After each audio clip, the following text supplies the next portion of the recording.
Today I'm going to talk about a classic novella that probably everybody has heard of, The Strange Case of Dr. Jekyll and Mr. Hyde. This is Gothic literature that holds up extremely well and is a relatively quick read at only around 75 pages. When I read this, I was surprised to discover that this is actually a mystery, a horror mystery. And since the term Dr. Jekyll and Mr. Hyde has become common parlance, this may be one of the most spoiled books. Because if you know what Dr. Jekyll and Mr. Hyde means, then the mystery aspect of this is ruined. If you don't know what Dr. Jekyll and Mr. Hyde means, I don't want to spoil anything, so swipe away and read this book because it is definitely worth it. For those of you who do know what it means, the way people use Dr. Jekyll and Mr. Hyde to refer to that duality of good and evil is somewhat accurate, but it definitely goes much deeper. Stevenson seems to make a claim that if you allow that dark part of your anger and hatred to be given a voice, it will take over your entire personality. You need your conscience to keep the anger in check so that it doesn't completely consume you.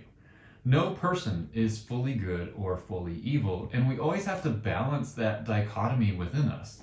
Even the cover quote is, "All human beings are commingled out of good and evil."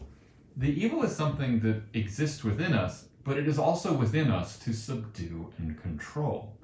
The more you allow your hatred and anger out, the more it grows. It becomes a larger part of you. It is either something that is fed or something that is starved. If you haven't read this, I really think that you should. There's also a larger commentary on how we have that good and evil split within society.